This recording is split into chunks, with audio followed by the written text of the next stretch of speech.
Welcome to episode 2 of We Have Ways of Making You Talk, the Second World War history podcast with me, Al Murray. And me, James Holland. It's a weekly show with World War II at its heart, basically. Yep, and each week we're going to be looking at some forgotten stuff, a person, an event, as well as busting a few myths. We're going to be looking at some Second World War ephemera, and of course we're going to be answering questions and standing corrected where we've got things wrong. Because we are fallible. Let's just put that out there right now. I especially am fallible. I mean, I'm an enthusiast for this. You're the historian, so you're the bloke. I eat fish and chips. You're the bloke in the trawler. That's the way I see it. So, James, what are you up to at the moment? Well, right now I'm sort of ploughing my way through my own book, which sounds very egotistical and also isn't really selling it. I'm conscious by saying I'm ploughing through it. But when you've been writing it for 6 months, at the end of it, you've sort of had enough. Yeah. But I'm hoping it's sizzling. I'm hoping everyone is going to love it. It's about the Normandy campaign. It's 10 years since Anthony Beevor. And I've written it because I think there's quite a lot to say. Yes, a lot of new stuff to say. Well, I've had a little. You very kindly let me have a little look at it, and it's a very exciting read. But the proofreading phase is really boring because you've got to go through the whole thing all over again. Look at all those typos. Make sure you haven't made any errors. Yeah. It just takes forever. Yeah, and then of course it goes into print, and there's that typo that you missed. Yeah. And it's probably the worst thing you can experience. Which is one of my books. There's a typo that I don't know why we didn't realise that we put the word lightning when we went whirlwind, and there's a whole footnote about the Westland whirlwind that refers to the lightning, and I don't know how that mistake made it through. But there you go. I love everyone at Hodden Stoughton. Right, so... so what are you up to anyway, Al? Well, what I'm up to is I'm writing a new stand-up show for the Pub Landlord. And excellent. One of the things that has coming to Salisbury? Coming to Salisbury, yes, excellent. Absolutely, really yes. Good. I'll be wearing my hazmat suit, and one of the things that I'm trying to grapple with, and I think I'm going to try and write a book about this as well, or a polemic maybe, is about the uses and abuses of the Second World War in current political debate. And I've got a song in the show called "We Won the War," and the idea is that any argument you have with anyone, you can go, yeah, well, we won the war, so like whatever, right? Which seems to be currently Boris Johnson's level of argument in talking about Brexit, because he is quite keen on sort of channeling ideas of the Dunkirk spirit. And my grandfather was killed outside Dunkirk, a place called Hazebrouck, so as part of that bit of British military history. So I'm not really keen on it when people wheel it out as an example of the pluck we showed, because anyone who knows anything knows that the Dunkirk was an unmitigated disaster, or born of an unmitigated disaster.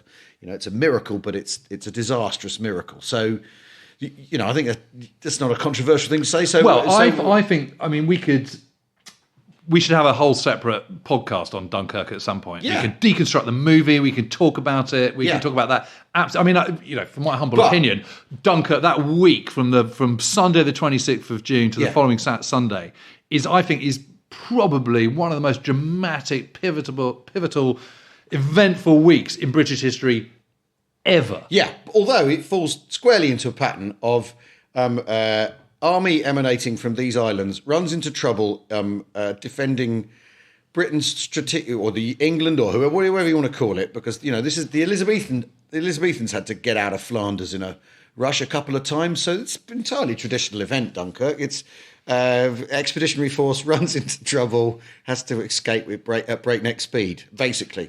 Germans can't defeat you if you're not there. That's the way I see it. Well, that's true. And, rule Britannia with Britannia rules the waves and all the rest of it, which certainly does that. But the thing is in political... So this is the thing I'm trying to write with the pub landlord, is a way of maybe getting him to admit that banging on about the war, but, that when he says we won the war, it's certainly nothing to do with him.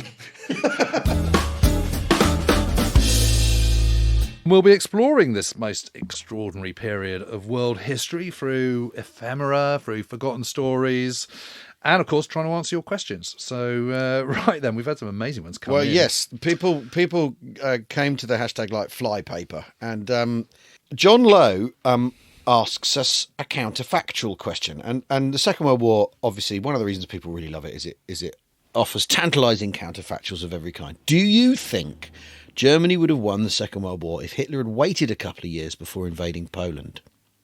No. Yeah. But that also there needs to be some conditions on that, or some caveats, because I mean, does he think 2 years later they'd still have a deal with the Russians? Yep. And Soviet Union. Yeah, exactly. Because Which he can only, he can only 1939, Robert. Yeah, he can only invade Poland because he's got a deal with the Russians, Right? And so if he hadn't got a deal with the Russians in 1939, and he was then invading in 1941, would he have had that trade deal that he had, so that the Russians were able to supply them with lots of supplies and resources and ore and oil and all the rest of it? So there's a whole series of questions to that. I still don't think he'd have won the war, because don't forget, Britain and America were rearming as well. Well, yes, the intervening 2 years, and France. Yes, exactly. The intervening 2 years France might have had 2 years of solid governance before that, rather than the age of kind of 13 different governments in the 1930s might have been over. Who knows? Communist resistance and sclerotic military and all that sort of thing. They might have. Yep, and actually, they might have. What Britain and France might have done is seen the writing on the wall, furiously rearmed, and stockpiled, incidentally, as well. But at the same time, sort of coalesced the rest of Western Europe into a firm alliance. Yeah. So which I can really see happening. Also, and actually, I think also if he hadn't done a deal with the Soviet Union, I think there's quite a high chance that Britain and France would have done. But I mean, the other thing though, that what this question kind of, I suppose, doesn't really reflect, is that Hitler's entire foreign policy and way of doing things was permanent brinkmanship and gambling. There's no way he'd have got himself to the point that he was in August of 1939 and then not invaded Poland in September. There's no way he'd have surrendered that political momentum and put it on pause for 2 years. He didn't operate like that. And his decision making is a series of dominoes falling and gambles, and so what I think is sort of unimaginable is the idea that late August he goes, oh Christ, we're biting off more than we could chew here. Yeah, because he was retract. Because he was, he was successful with cheap victories, foreign policy wise. Cheap to the German public. Yeah, you can understand why everyone, the German public was not behind going to war. No. The German public was behind Germany getting back its lands, its old former German-speaking territories without a shot being fired. That's what German people liked. Yeah. And, it's hard not to kind of see why, to be honest. And of course, that's also why British political opinion was kind of squeamish about going to war in the first place as well, because you're thinking, well, because the fact of the matter is, in Czechoslovakia, in the Sudetenland, they had been German. I mean, or Prussian or whatever. Yeah. East Prussia in 1939 was a separate annex next to Poland that was separate from the rest of Germany. You can understand why Germans would want that to be linked back again, especially as you've had self-determination as a principle at Versailles, and then the Germans are denied it. So your post First World War security arrangement has a contradiction right at the heart of it. So inevitably, anyway. No, John Lowe. No, we don't think Germany would have won the Second World War if Hitler had waited a couple of years before invading Poland. I think the only way Germany's going to win the war is the moment they cross into Poland. It's a war of annihilation. Yeah. And Germany has to win totally and completely. Nothing less will do. There's not going to be negotiated pieces and things like this. I mean, I know there is with France, but overall in the war, there is not going to be for Nazi Germany. It has Germany. to be a series of knockout blows. It has to be knockout blows. And to achieve that, when you don't have access to the world's oceans, you're resource poor as a nation, you're stuck in the middle of Europe with multiple potential access points for anyone who wants to attack you in turn, it's a big old ask. Yeah.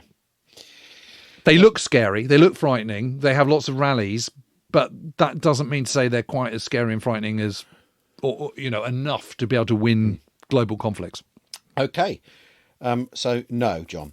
Okay, what was the most ferocious battle of the war on the Western Front? Even if it only lasted 2 or 3 days, rather than a Stalingrad-type battle. Bastogne or Caen, asks Bruce. Well, you could go. I remember talking to Tom Bowles, who was in the 18th Infantry, part of the 1st Infantry Division, U.S. Infantry Division. He's from Alabama.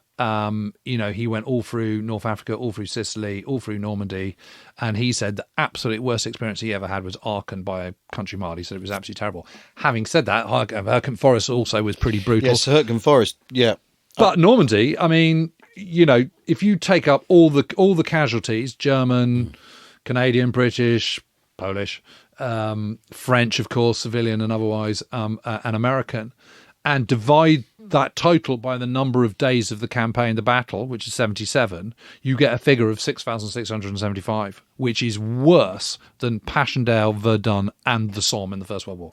Yeah. Which are normally considered as sort of bywords for complete slaughter. Yeah, complete meat grinders, yeah. I mean, it was, and actually all the research I've been doing into Normandy recently, one of the things that's really struck me was just how unbelievably violent and brutal it was. And when you've got tiger tanks and crocodiles spouting 120 yards of burning oil and rubber, you can sort of understand why. I mean, in the Normandy campaign, for me, it's always the thing that always strikes me as the sort of most savage bit of the battle is the end of the Falaise pocket.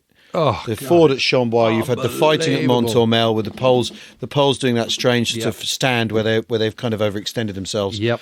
The SS trying to fight their way back in to open the pocket to get more people out. Obviously the German army's horse-drawn, so you've got appalling carnage of horses, tactical air force running riot over the Germans. It is toe to bumper on those roads. It is those roads are absolutely clogged. Now I've walked down that road, as I'm sure you have, from the ford at Moissy in sort of Lambert-sur-Dive, and it's about probably about 250 yards, 300 yards, I think, up to the main road. Well, it's not a main road, but quiet country road, but the joining road. And there are photos of that road, and it is absolutely just thick with broken vehicles, dead horses, dead men, everything. Well, I remember it's unbelievable. Talking to a Typhoon pilot who said that, it was a very long time ago, he said you could smell the rotting flesh when you were flying thousands of feet above. You'd go over the place in your aircraft, and the stench of the rotting flesh, the burning flesh, was overpowering. And Eisenhower visited the scene, and it was really revulsed. Really revulsed by So because a friend of mine, she goes on a holiday near Chambois, where the ford is, and every time she's been on holiday, and they've been going there for 20 years, they find something. They find a scrap of something. I'm not surprised because the carnage there. So and the amazing thing about that part of the world is it is achingly beautiful. Yeah. I mean, it is one of the loveliest spots imaginable. If you stand on Montormel and you look down, you can just see the whole Falaise pocket spread before you, and it's just this little kind of Eden, this hollow ground, sort of 20 miles wide or something like that, of just lovely fields and little villages and church spires and blissful cows munching on clover. And I mean, it is unimaginable what happened there. Yeah, absolutely. And because of what happened there, you can see why the Allies thought they'd won by the end of August 1944. In effect, had won. Well, two German armies are, to all intents and purposes, annihilated. I mean, they have, at their height, they have something like about 2,500 armoured fighting vehicles, which is tanks, assault guns, all that kind of stuff. And barely 2 dozen get out. Yeah. That, by anyone's judgment, is an unbelievably whopping victory. Yeah. And you're absolutely right. Yeah. And then subsequently, because they've got Cromwell tanks that can go 50 miles an hour, they then sort of race across northern France and into Belgium. And, it is a greater stretch of land taken in a shorter period of time than that extraordinary 10-day advance from the German border to the French coast back in May 1940. I hope that answers your question, Bruce. Tony has sent in this question about a piece that ran in the Times saying, so Brexit will all be about the Blitz period. And it's a tweet by Caitlin Moran about her piece. And she quotes, "At the Savoy, the Dorchester and the Ritz, Churchill signed a waiver exempting their restaurants from rationing. The ruling classes continued to eat lobster and drink champagne throughout the Blitz." I mean, really? Well, no, not really. Exactly, not really. Not really. And he tended to eat at Claridge's anyway. That was his preferred dining spot with Brooke. But the thing is here is rationing. Air raid precautions, because this falls into the same thing, is that air raid precautions and rationing are seen a part of this sort of government inveigling its way into people's lives. And rationing, of course, had gone horribly wrong in the First World War because they'd not been sharp enough on getting it together. So they were wargaming rationing and in civil service were in the mid-30s, because we might have to do this again. So they started gearing up, getting ready for rationing. And rationing was on meat, wasn't it? Eggs, fat, so butter. But and certainly not in 1940. And certainly not in 1940. But I mean, I'm going to stick my neck out and say that Catlin is actually just completely wrong, because Churchill didn't do that. No, he didn't. No, he didn't do that. But you know, he's emblematic of the ruling classes, and everyone loves Churchill. So therefore, as a journalist, you want to kind of stick the knife in. And everyone knows he had champagne for breakfast and all that. And where was he getting that champagne from? Blah blah blah. Well, the interesting thing about rationing is that rationing is very light in Britain on the whole, really. I mean, I know everyone talks about it, and when I was growing up, my mum was still going, gosh, there's so much butter on your toast, in the war, ... Yeah. And it is true that butter was rationed, but lots wasn't. Fish certainly wasn't. Bread wasn't. And compared to Germany, which started rationing in the summer of 1939, I mean, we had it incredibly easy. And the point about rationing was to make sure that everybody got a healthy, balanced diet. Yeah. And some things were restricted so that you could free up shipping space to put in more tanks and all the rest of it, which is a good thing. But the interesting thing is that it was to stop hoarding and stockpiling by those who could afford it. So it was not in favour of the necessarily of the rich and the upper classes. And the other point about it is that if you were working in a factory, you got more rations, so that you had fewer days lost to sick leave, which meant productivity went up. So actually, pragmatism was the absolute root of it. Now, if you're in Claridge's or you're at the Ritz or wherever, and you're an upper class restaurant, yeah, sure. If you're as a punter, you're prepared to pay a little bit more, then you can get your lobster thermidor, because that hasn't been rationed. And the reason they've still got champagne and wine is because these places have vast cellars and they haven't run out. I mean, new stocks aren't coming in across the channel, of course, once the war begins, but they haven't run out yet. Well, and they last years.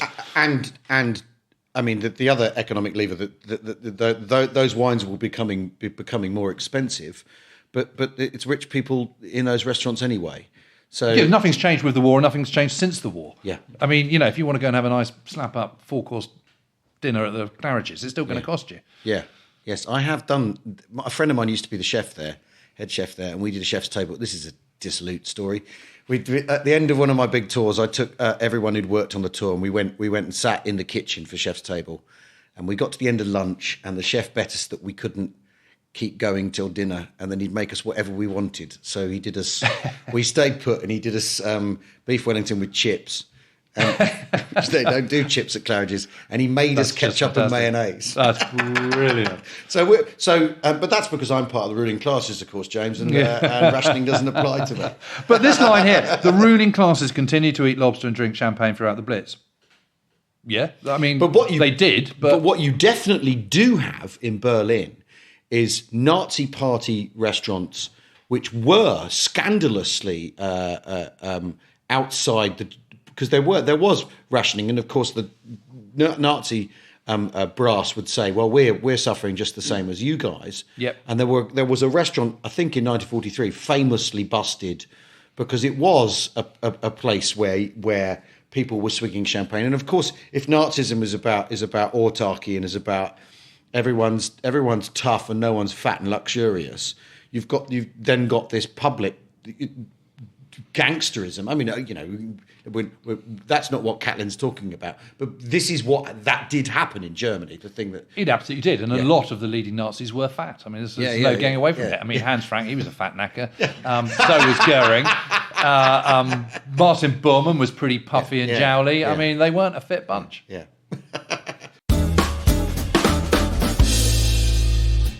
Right. So you've brought an object. Yes, I love this. This. Look at it. This is the Deutsche Kleinempfänger, which obviously you will understand is the German little radio. And look at that, just in case you there it says the Deutsche Kleinempfänger. Fänger. It's 1938 on the A. It's a Fänger. And Because And here it is. It doesn't work anymore, but look at it. It's just fantastic. I mean, that's... Right, so that's pure Nazi engineering. Let's describe it then. So it's a Bakelite box. Yes. Probably, that's sort of 10 inches square, isn't it? 9 inches by 4 inches by 4 inches. Okay, right, good, right. And on the front is a rather 9 inches by 9 inches by 4 inches. And there's a tan grill on the front. There's a swastika. There's a swastika and an eagle. And an eagle. Yeah, and there's the volume. Switch it on here. And a tuning dial. Yeah. I mean, you can tune it all you like, but you're still going to get the same old Nazi stuff. And is this a home radio? Well, I think this is absolutely amazing because although to you and I, this still looks, this is 9 inches by 9 inches by 4, it looks quite big. This is about as pioneering as the arrival of the iPod when that comes in. It really is, because radios in the 1930s are huge, great beasts made up of sort of, lovely walnut lacquer, and they're huge and they're expensive and they're for the elites. And they're a massive, great box. And you and your family sit next to them in your chairs. You sit next to them, and look at them. Right, this is what you see in photos. The whole point about this is it's supposed to be cheap. This is a propaganda weapon. So this was known as Goebbels' Schnauzer, his Goebbels snout. Yes. I mean, really, this is all about propaganda. So what the Nazis recognised, and what they recognised really early on, is that what you've got to do is you've got to basically brainwash the entire population. And the way you do this is by just spouting out the same old nonsense all the time. And now it's not all Hitler kind of ranting and raving and showering everyone with spittle and bad breath. It is, yes, only there's some Hitlerian speeches going on there as well, but it's also, a bit of Wagner, a bit of light music as well. There's comedy hour, there's sort of, let's get the Jews hour. There's a whole load of stuff, and it's just constant radio, and they put these everywhere. There are more radios per household in Nazi Germany by 1939 than any other country in the entire world, including the United States of America. And even if you can't afford one, then they have them in restaurants, they have them in bars, they have them in the stairwells of apartment blocks. I mean, literally, this stuff is just being regurgitated over and over and over. And Goebbels' big mantra is repeat, repeat, repeat. And everyone just starts to believe it. And they start to believe all this stuff that's going out. And it is a form of mass brainwashing. What's really interesting about this, of course, is the Wehrmacht then go, hang on a minute, there's all these really small radios. That's really cool. Because if you've got small radios, we can put them in our Panzer. We can put them in our half-track. We can put them in our groovy BMW and sidecar motorbike. And so what you get is the Panzer division that can communicate with itself. So how many stations? Are we talking just... Yeah. Basically, the state station. You see, because my grandfather, at the end of the war, was working with the political warfare establishment. Yeah. With Sefton Delmer doing black radio. And they would run radio stations that would compete with German state radio. And they'd go in on the same wavelength and broadcast stuff about corruption and scandal and all this sort of thing. But dressed up as... Oh, look, and now... Last time we had a couple of Chinooks flying past my house, and now we have a couple of Apaches. Yeah, nice. That's interesting. Anyway, so they ran these complete radio stations. Sefton Delmer was the guy who ran this thing, who was a Daily Express journalist who in the 30s had been who'd followed. I was actually very, very close to the Nazi Party in the 30s, had sort of inveigled his way in and was reporting on it from the inside. And during the war, he was co-opted by the Foreign Office to run these because he knew the Nazi mindset was the idea. My grandfather worked with him, and they would do a German radio station that would broadcast black radio into Germany with identical news programs, but with what was actually going on. What defeats the German army was suffering, how corruption was rife in the Nazi Party, all that sort of thing. So, as well as being a German propaganda weapon, the radio then became an Allied propaganda weapon in return. Yeah. Well, BBC was absolutely amazing. Yeah. BBC was up to its neck in it, but also it's in Woburn. At Woburn, they ran a radio station where they beamed this stuff back and sent it back, and you because famously there's the thing with the night fighter controllers where the British would get in on the night fighter controller wave band, and you'd have German speaking women here in the UK saying, don't go. There's not an air raid in Hamburg. Wherever you've been told to go, it's not there. Go to Essen. That's where the Allies are turning up, and the German fighter pilots would hear that and redirect. And you ended up with people arguing with each other on the night fighter controller band, saying, "I'm the real night fighter controller," and the one in the UK going, "No, I am." In a I'm Brian and so's my wife, Monty Python style, because of course radio isn't encrypted. No. You have encrypted channels now and all that sort of thing. It's all open. So fascinating that this is the mouthpiece of Nazism, but then that gets used back against them, subverted against them as the war progresses. And also, there's Lord Haw, who's the sort of the British guy who's Irish, of course. But who's doing broadcasts on behalf of the Nazis. Then there's Axis Sally. She's an American girl living in Berlin. Yeah. But actually, we quite like Axis Sally because it's from Axis Sally that we know that our leaking of information is working. Yeah. And actually, it works incredibly well before D-Day because we were able to tell what information is being leaked and whether it's being picked up or not. So actually, through Axis Sally, she's sort of going, well, I know you boys are down in, whatever, down in Devon or whatever, and they're faintly unnerved. But in actual fact, for our intelligence boards, it's really good news hearing her say stuff. Who was Axis Sally? Yeah, she's I can't quite remember what her real name is, but she's an American girl who ends up sort of marrying a German before the war and ends up, she's in Berlin. They use her for calling out on radio and speaking in English, speaking in an American accent and saying, we're going to come and get you. Big Daddy's watching. So I mean, again, this is the thing that you've got to remember about the Second World War is that. This radio looks. I mean, it's Bakelite. This wouldn't be out of place in some sort of hipster's front room, with his record player with a big horn on it or whatever, and smoking a pipe. It's actually two band. It's long wave and medium wave. Right. But they basically just put out the same old stuff. Well, but what you can also imagine is people tuning this to maybe Allied radio as the war progresses, and it's their own source their own fresh source of information. Because what it's not is a pair of switches, and one's Nazi FM and the others,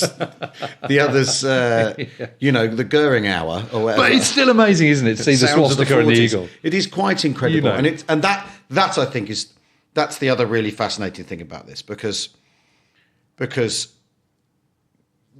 governments that feel that they can put their badge in your front room and then tell you what to think in your front room are probably the ones you want to avoid. A little bit wary about it, at the very least. Do we really, and if you had to have a, it's like being given a Tory party radio with only or a Labour Party radio with only that station, isn't it? It is just really interesting because the propaganda fools everybody. It fools Germans into thinking they're far more mechanised and far more modern and far more technologically advanced than they actually are. It fools the rest of the world as well. I mean, the French and the British are really, they're not looking forward to any conflict with Germany because they, the French particularly are really worried on their border that there's going to be this everyone still talks about the Nazi war machine when in actual fact nothing could be really further from the truth. I mean, of the 135 divisions that are used for the invasion of the West in May 1940, only 16 are mechanised.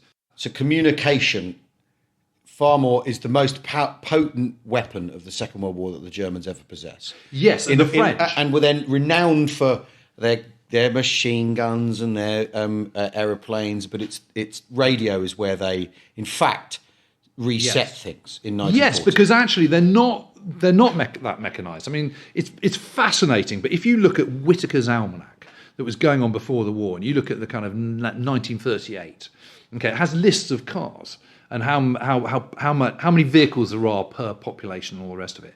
And what you work out is that the figure is there are 106 Italians for every motorised vehicle in Italy, despite having Alfa Romeo and Fiat and all the rest of it. That figure is 47 in Germany, despite having BMW and Audi and Mercedes. The figure is 14 in the UK, so we're doing a whole load better than the Germans. It's 8 for France and it's 3 for the United States. So perhaps no surprise about United States, but it's 3. It's 8 for France. So France is the most automotive society in Europe by a country mile, which of course is one of the reasons why the Germans actually do really well, because when their panzers run out of fuel, there's lots of petrol stations, and they just sort of go, fill her up, please, Jean Hilaire, bitter, and they do. And then the following year, they discover that there aren't any in Russia. Yes, but of course what the Germans are thinking is we've just beaten France, which is a kind of superpower in the First World, and, how hard can it be going into Soviet Union, which is full of, Untermenschen and Slavs. Yeah. Must be really easy, completely failing to realise it's a very advanced infrastructure of France, which is what facilitates their victory in 1940. But I've got this incredible photograph, and maybe I'll post it up, of a bunch of horses and wagons and guns kind of washing and watering in a river. And if I said to you, this was taken, in 1882, you'd not doubt me. In fact, it's taken in July 1940 or June 1940, and it's a German artillery unit. It's absolutely incredible. And that's the real German forces. And the cutting edge, though, this radio. Yep. Brilliant. Right, well, we need to take a brief break. We'll see you in a moment.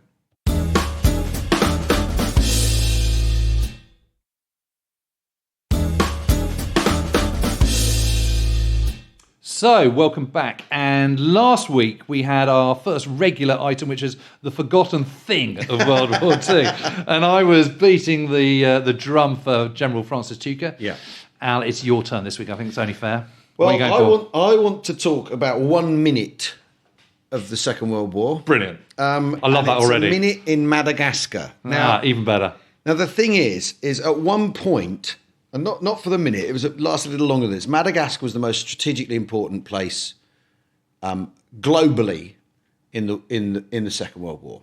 And not a lot of people know that. And people don't know about this. This is a thing that's just not on people's sort of big picture radar. And the really fascinating thing about this, Operation Ironclad, Operation Streamline Jane, are the two battles, if you will.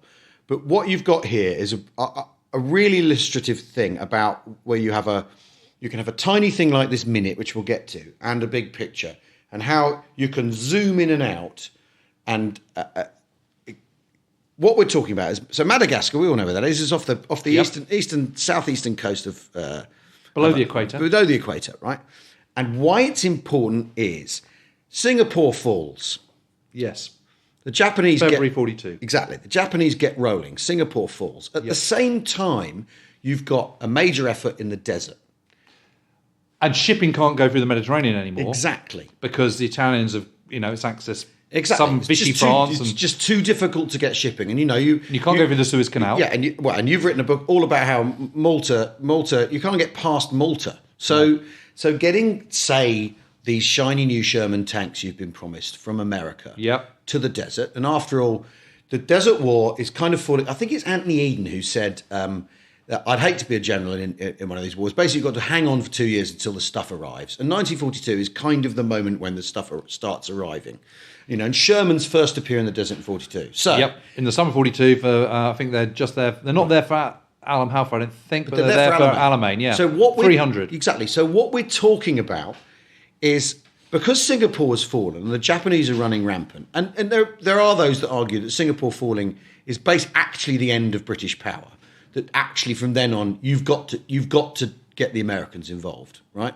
Because you can't. What the British Empire can't do is actually manage two wars at once. You can probably do a European one, but not a global picture. So Madagascar, all of a sudden, which is held by the Vichy French, because it's a French colony from 1885. And we should just explain that the Vichy French, so after the armistice, the French armistice in June 1940, what happens is rather than being completely occupied by the Germans, the northern bit is occupied by the Germans and all the coastal areas under the Atlantic are occupied by the Germans, but the southern central third is still held by the French under the command of President Marechal Pétain, who's right-wing fascist, anti-Semitic. And a counter-revolutionary government. They replace liberty, fraternity, equality with family, nation and victory or something. I can't remember the three, but basically it's a very deliberate, it's counter-revolutionary. It's to overturn the legacy of the French Revolution. Yes. So they're right-wing aligned and Nazi aligned. So they're not strictly speaking in the war on the German side at all. but they are pro-Axis, Yeah. which means Yeah. German, Italian. Yeah, Romanian, and all that anyway, the French armed forces, such a left, thanks to Mirza Kabir, don't really like the British all that much. And Mirza Kabir, we should just say, beginning of July 1940. So what happens is the British, trying to show that they have no intention of throwing in the towel, show that they're tough, say to the French fleet, which is largely harboured at Mirza Kabir in Algeria, the British Mediterranean fleet go, come over to our side. And the French go, no. And they go, come over to our side or else we're going to blast you to kingdom come. And the French go, no. And they go, please don't be like this. You know, we used to be mates. You know, we know you. We used to play chess and have dinner with one another in the 1930s and go to Casablanca and stuff like that. You know, please come over. And the French go, non. And so they go, okay. And they blast them to hell. And that's the end of the French fleet. But the French, it kills something like 1,300 French sailors. And, you know, Mirza Kabir is not readily forgotten. Exactly. So what you have then is a Vichy army on Madagascar, because Madagascar is a French colony from 1885. And I should also say there are also three French forces as well, who are pro-Allied under the banner of de Gaulle, ostensibly, who are doing stuff in North Africa. They're with varying degrees of success. Varying degrees of success. And raids on Dakar and all sorts of things go horribly wrong. Basis of Sword of Honour at the beginning of Sword of Honour trilogy by Evelyn Waugh. Exactly. So Madagascar, now that you have the Japanese heading west, in effect, let's imagine a moment, and this is a sort of counterfactual. So we are going to get some French on French action, because that has in Syria. Yeah, exactly. In July 1941. Yeah. So there has been this sort of collision of the legacy of French colonialism and the outcome of May June 1940. So Madagascar, if you can imagine Axis cooperation, where the Kriegsmarine say to the Japanese and the Vichy French, how about we put a U-boat base on Madagascar, and then that is the end of a joined up global campaign for the Allies, because then the Cape's threatened. You can't send your ships full of Sherman tanks round the Cape of Good Hope. Yeah, the only way you could counteract that is by sending vast amounts of your naval forces there, which frankly, they're already can't afford to do. Because you need them in the Atlantic, you need them in the Far East. Right. So obviously now Madagascar, we painted the picture, is the most important place strategically in the world in this brief window, because if the Japanese get there, or the Vichy French decide to make an accommodation with the Germans, or Japanese submarines get to operate out of Madagascar, your desert campaign is screwed. You aren't. I mean, and that could take you to Iraqi oil fields if the Germans break through that way, and then the entire balance of global power in the course of the war could change dramatically. Yeah. So we're in a something must be done situation, but the Allies have not yet reached a shipbuilding capacity to put a fleet together. That's at least a year away. So they have to scrape together an amphibious force to take Madagascar. And take it quick before those U-boats turned up and the pesky Japanese turned up. Now, so what you end up with is the 5th of May 1942 is Operation Ironclad, which is great name. Yeah, proper name. I mean, it's not quite an American operation name where it's called Operation Enduring Liberty or whatever. But it's quite good. Yeah, it's quite good. But I do like. I mean, I'm a big fan of modern British military operations. They have sort of names like Operation Grapple or Telic, or that don't give anything away. Not like Enduring Eagle of Liberty or whatever, like American ones. So I always think the Americans set themselves up a little bit for it going wrong. Anyway. So this fleet's put together, a task force is put together, and it's got Rhodesian forces in it, as they were at the time, South African, you've got Australian ships, you've got Dutch ships, a whole thing scraped together. And a bit of the 5th Division. Yeah, exactly. Fragments from all over put together and invade Madagascar to fight the Vichy French. And the initial battle goes really quickly, and the Vichy French are overpowered. But retreat, and Madagascar's a great long jungle island. Yeah, and it's a fascinating thing. So they fight this retreating action down the island, and with booby traps and roadblocks and all this sort of thing. And the Vichy French keep fighting until 6 months later, exactly 6 months and 1 minute after they're first engaged in combat, the French general signs a surrender, or an armistice, in fact, and he signs it at 1 minute past midnight. And the reason he does it 1 minute past midnight is so that his lads get their war pension. It's brilliant. It's right? Just brilliant. Because if you've been a French soldier in the field for more than 6 months, fighting for more than 6 months, you get a life battle pension. Isn't that amazing? And then, of course, de Gaulle, and because in the run up to this, there's been this look. Just hand the island over, and you'll get amnesty, and you can do what you want. You can go back to France. You can be part of the Free French forces. Do what you like, and they refuse. Obviously, they refuse point blank. So you get this great long engagement, and it's pointed out that those French soldiers, those Vichy French soldiers, fought with the longest fighting group of French soldiers in the whole of the Second World War. They fought longer than the French army, the French soldiers in 1940. They stuck it out longer than the French army did against the Germans, and of course de Gaulle has to accommodate them and has to pay their pensions, and it's absolutely brilliant. It's just brilliant. Why hasn't William Boyd written a novel about this? Well, it's completely William Boyd, isn't it? Is it? It's 100% William Boyd. But obviously, then what? So once Madagascar's been conquered, this moment of strategic importance passes. But what you've got is the Allies. Mid 1942. It shows how only a year later, you look at Sicily, and then on to Italy, how the leaps and bounds that they were making, that they made in that time. But this is the best they could do in mid 1942, and how quickly they developed. Yeah, because if you think of Britain and the United States being at sort of ground zero in June 1940, so the British have just come back from Dunkirk. They've left all their kit behind. Yep. The Americans have started the war really, really slowly. They've got tiny army. They're isolationist, all the rest of it. 19th in the largest in the world. They've got 74 fighter planes and about 14 tanks or something. Yeah. So they have to start from scratch. The British have never intended to have a large army at all because that's what the French do. They're their alliance and they have a big army. Yeah. Britain will do naval power and air power. Yeah. That's what we do. So suddenly they've had to change everything and completely adjust their whole strategy, completely redirect their whole war industry. Then in the middle of that, the Japanese enter. So you've got to deal with that as well. To get to the point from June 1940 to July 1943 and the invasion of Sicily with that vast arsenal of tanks and landing craft and landing ships and airborne troops and special forces and all the rest of it is absolutely unbelievable. And anyone who says that the Allies are slow and stodgy really needs their head examining because it's absolutely incredible. And when you think about World War II, and okay, if you're Germans or you're Soviet Union, you don't have to worry about anything too amphibious. But for the Allies, it's all about amphibious warfare. And we're so focused on land warfare. And yet literally all of it has to happen by sea.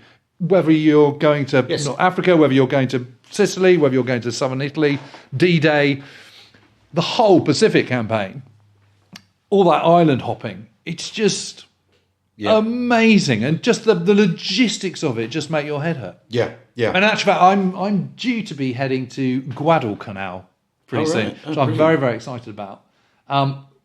Another pivotal campaign in the whole war, and probably the moment that the war in the Pacific changes, I think. I mean, you can argue about Midway or whether it's Guadalcanal, but Guadalcanal is a really, really important moment. And it's just incredible what happens there and how, I mean, even today, the film crew are saying it's going to take 40 hours to get there and back. To get there and then 40 hours back again. So just imagine trying to organise a war there. Well, this is the thing, isn't it? Is that very often the Second World War is thought in terms of air power, and the air power is the thing that's different. But if you zoom out of this could be something from the 7 Years' War. This could be something from the Napoleonic Wars. This is an amphibious descent on a French colony by Royal Marines and arguably mercenary forces from other parts of the world attached to the British Empire. Very often, I think we view the Second World War here domestically gets viewed through a prism of what we did, what the British did, or the English did, and what happened in the cities here and the People's War and all that sort of thing. This is a completely different global set of global plates being spun. South African Air Force, and in fact, the Japanese actually turned up during just after the invasion. 3 submarines turned up and tried to sink, damaged one of the warships, British warships, HMS Ramillies. They turned up and they made an appearance, the Japanese, in this, which is an echo of what could have happened if Japanese submarine forces had come out of here. If this global way of looking at the war, because very often people think Dunkirk, D-Day, but you get no D-Day without this problem being solved, because you don't get D-Day without North Africa being tidied up and without practicing amphibious landings in Sicily and then practicing them again in Italy, because that's as big an effort as D-Day. So well, actually, more men landed on D-Day for Sicily in July 1943 than actually landed on D-Day in Normandy.